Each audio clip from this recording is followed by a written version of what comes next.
और वो वर्दी में मलबूस लोगों की थी, और मैंने स्पीकर एजाज सादिक साहब को और उनके स्टाफ को साइन करके दे दिए हैं। उसको ज़रूर इन्वेस्टिगेट कीजिएगा।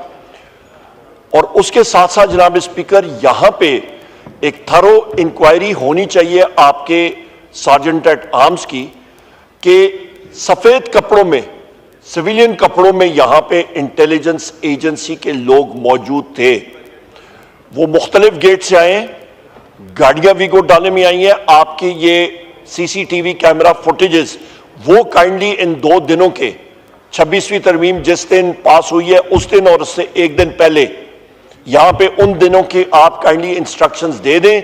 वो सीसीटीवी कैमरा फुटेजेस कहीं पे स्क्रब या इरेज ना हो, और उन लोगों की आप एक एक करके आइडेंटिफिकेशन कीजिएगा। और जनाब स्पीकर, वो इन्वेस्टिगेशन थरो होनी चाहिए जी। उसमें यह है कि शायद आप पहले इस पे बोल चुके हैं, मैं भी चेंबर में था स्पीकर साहब के साथ, तो वो इंस्ट्रक्शंस दे रहे थे इस इंक्वायरी का, तो already instructions have been passed by the honourable speaker.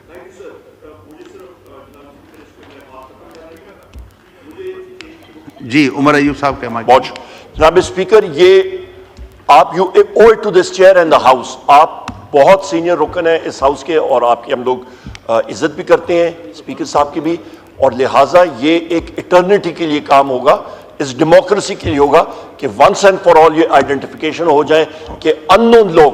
Sir, I wish to introduce a bill further to amend the constitution of Islamic Republic of Pakistan, article 198। जी, मिनिस्टर साहब। Sir, I hereby oppose. Okay, now I put the motion to the House. The question is that the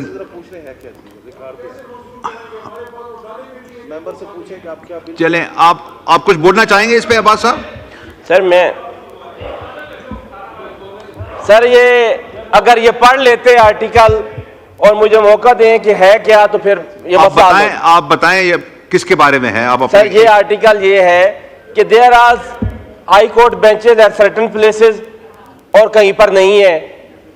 तो ये किस तरह का है कि कुछ डिवीजन ऐसे हैं पंजाब में और दीगर सूबों में जहां पर हाई कोर्ट बेंचेस हैं, और कुछ डिवीजन ऐसे हैं जहां पर नहीं है।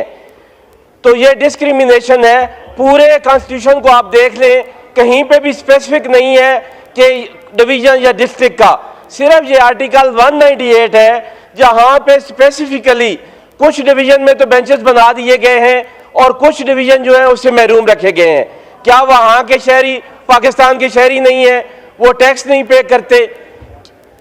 इसलिए मुझे ये आर्टिकल पढ़ने दें। मैं आर्टिकल पढ़ देता हूं जनाब के सामने। पूरी दुनिया में आईटी का जो तालीम है वो ही उसी पर पूरी दुनिया चल रही है। हम इस मैदान में बहुत पीछे हैं, हमारे हमसाया मुल्क से भी हम बहुत पीछे हैं। तो मैं समझता हूं कि हुकूमत को इस सिलसिला में इकदाम करने की जरूरत है। अच्छा, अमली इकदाम की जरूरत है, जैसे कि उन्होंने बताया भी है कि ये इस पे काम हो रहा है, लेकिन इस पे कुछ नेगेटिव काम भी हुआ है। जैसे फायरवॉल के जरिए आईटी को ब्लॉक किया गया और उसमें लोगों का करोड़ों रुपए का बिजनेस का नुकसान हुआ। तो मैं समझता हूं कि इस तरह के इकदाम नहीं होने चाहिए, बल्कि हुकूमत को इस सिलसिला में तेजी के साथ इस पे पार्क्स कायम करने चाहिए, टेक्नोलॉजी पार्क्स, ताकि हमारे नौजवान जो हैं टैलेंटेड हैं उन्हें मौका मिले दुनिया में कम्पीट करने का।